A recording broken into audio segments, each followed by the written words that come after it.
Right here in London, there's no escaping the magnitude of what we're all witnessing. Logistics, planning, security, travel arrangements. It's all mammoth, and while the planning, that might have been done over decades, it all still has to be actioned in just 1 week. When you're here on the ground, you realise the detail makes such a big difference. Along the Mall and the roads around Westminster, traffic lights have been removed. I mean, literally, poles and lights taken right out of the ground to ensure there's a clean line for broadcasters. Military guards, police and the cavalry are all practising in the early hours of the morning. They lay out the sand and the sawdust for the horses. And then by dawn, all that sawdust and sand is removed. Then there's the security, thousands of police in London from all around the UK. Officers have come back from leave to help. Task is huge. Let's understand it a bit more. I'm joined now by former Metropolitan Police Chief Superintendent, 30 years in the force, Parm Sandhu. Parm, thank you for joining us this evening. We're all amazed by this security operation. I worked for a PM before, so I've been to a G20, I've seen royal visits, but I have never seen anything like this. This is probably the largest public order event in the history, in any of our memories, in the history of the UK.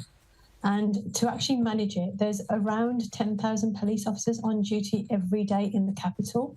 And when you look at the London Metropolitan Police, there aren't enough police officers. So from up and down the country, they have taken officers from other forces and brought them into the capital. And that includes officers who are mounted officers, search officers, dogs officers, and firearms officers, obviously, just to make up those numbers. And when you talk about the officers who are lining the route, you'll notice that they're not watching the ceremony, they're watching the crowds. And with the changes, although these plans, originally the plans for the funeral were written in 1960, and they've been updated every single year.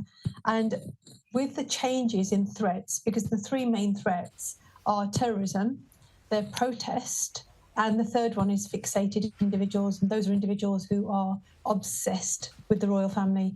So where those changes have happened over a number of years, those have been incorporated into those original plans, just to make sure that it does go respectfully and serenely for the Queen that we all respected. You're right to make the point, it's not just the usual terror worries we'd have, it's maintaining the dignity of the occasion.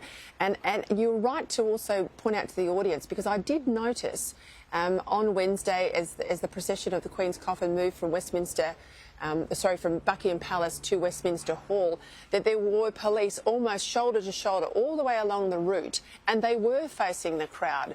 So that's obviously a key focus. There's talk that London will be declared full. How likely is that? I think that's a very likely prospect, because there are so many thousands of people already coming into London. And as you know, the queues now are about 14 hours long to actually go and pay your respects. So on the actual day of the funeral, it is likely that there will be a lot of people in London. We've had a lot of people coming from abroad as well as up and down the country. And then one thing I would just like to say is that the police officers that you see and the military, they are also depend on the stewards and the volunteers who have come forward. So we've got a lot of British public who have volunteered.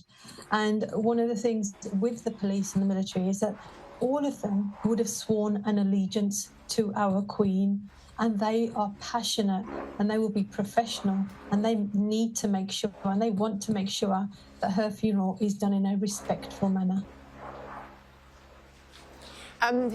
We know British people like to queue and queue well and are very respectful.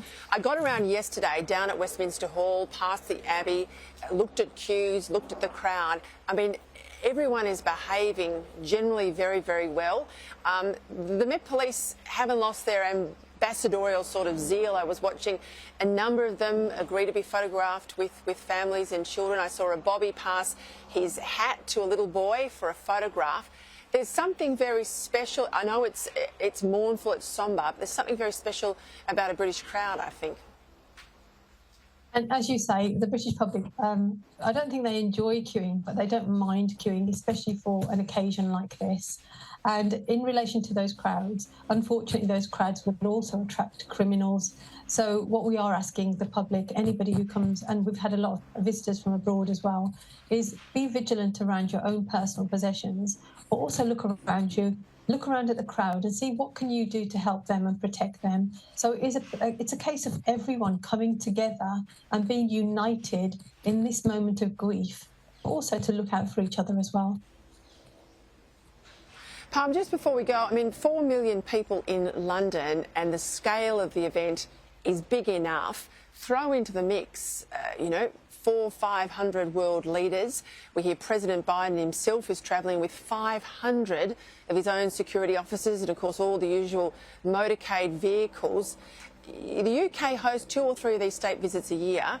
This is like 50 state visits in 1 week. This is added complexity, isn't it?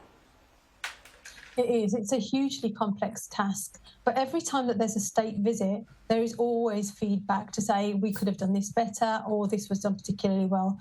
All of that feedback will have been put into the plan for Monday and for this week as well. So we will have learned and we will build on those plans.